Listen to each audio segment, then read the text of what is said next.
It's been a long time coming, but I know a change is gonna come. While Sam Cooke's life on Earth was brief, his powerful song, A Change Is Gonna Come, remains one of the greatest songs of all time. It's an anthem about hope, believing that change is possible. Samuel Cooke was born in Mississippi in 1931, and his family later moved to Chicago. He was one of 8 children born to the Reverend Cooke, and he and his siblings formed a group called the Singing Children.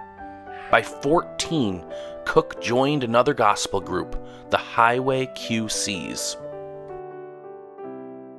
In 1950, Sam joined the group the Soul Stirrers, and the African American church community fell in love with this young man's sweet, lilting voice. The group released a slew of songs that were big gospel hits, Nearer to Thee in 1955, and Touch the Hem of His Garment, and Jesus, Wash Away My Troubles in 1956. Aretha Franklin called them perfectly chiseled jewels. He wrote many of their songs, and with him as the frontman, attracted a younger audience, in particular, a younger female audience.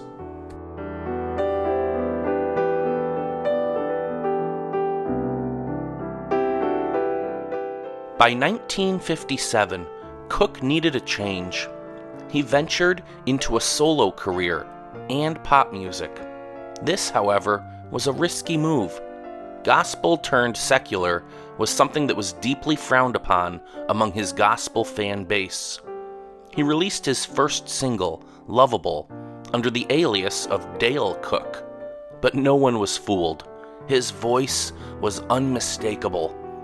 After some creative differences with his recording studio, Cooke signed with Keene Records, and he did so with the blessing of his preacher father. Cooke remembered, "My father told me it was not what I sang that was important, but that God gave me a voice and musical talent, and the true use of his gift was to share it and make people happy." Sam Cooke, with an E at the end, was born. His first single under his new name, You Send Me, shot to #1 on the charts and cemented Cooke as a superstar. Over the next few years, Cooke released songs like Only 16, Everybody Loves to Cha-Cha-Cha, Chain Gang, Cupid, Bring It On Home to Me, and Twisting the Night Away. Cooke was an entrepreneur and had an eye for business. He started his own publishing and management company for music called CAGS in 1959, and then his own record label called SAR Records in 1961, along with J.W. Alexander and Roy Crane. Cooke was a voracious reader. He read whatever he could at any available opportunity. He had an airplane swivel light installed in his car so he could read on the road. It was not uncommon for him to purchase every magazine available when he stopped on the road on tour. He studied Aristotle and read novels like War and Peace. His brothers said that his thirst for knowledge began as a young child.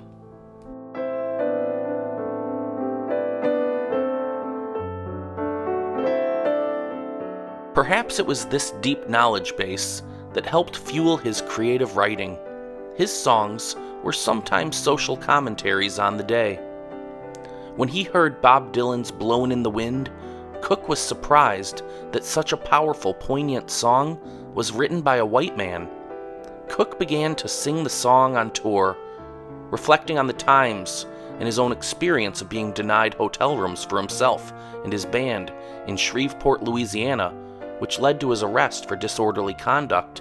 Sam Cooke penned the words, To a Change Is Gonna Come.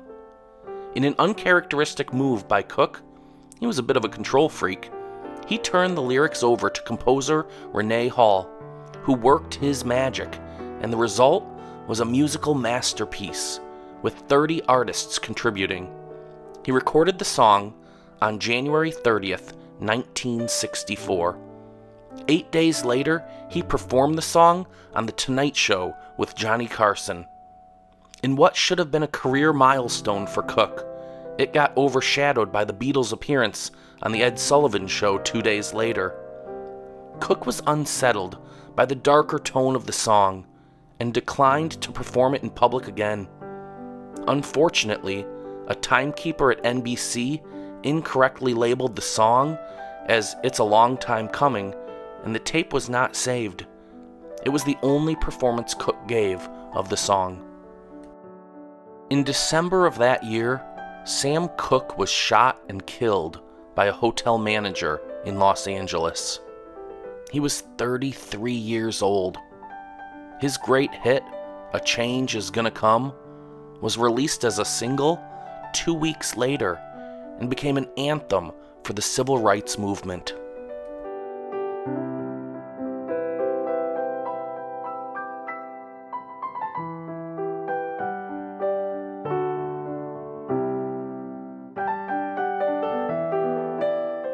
Sam Cooke has received a myriad of awards in the years after his death. In 1986, Cooke was inducted as a charter member of the Rock and Roll Hall of Fame and into the Songwriters Hall of Fame. In 1999, he was honored with a Grammy Lifetime Achievement Award for his contribution to music. And in 2008, Rolling Stone named him the 4th greatest singer of all time.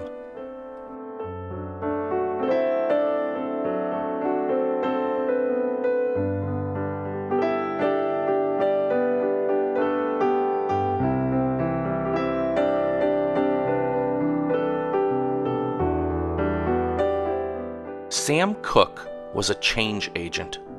He changed the landscape of soul music in the 1950s and 1960s, and is often referred to as the King of Soul. His signature song, with its beautiful poetry and sweet, soulful voice, has inspired hope and optimism for generations and remains an anthem for change to this day.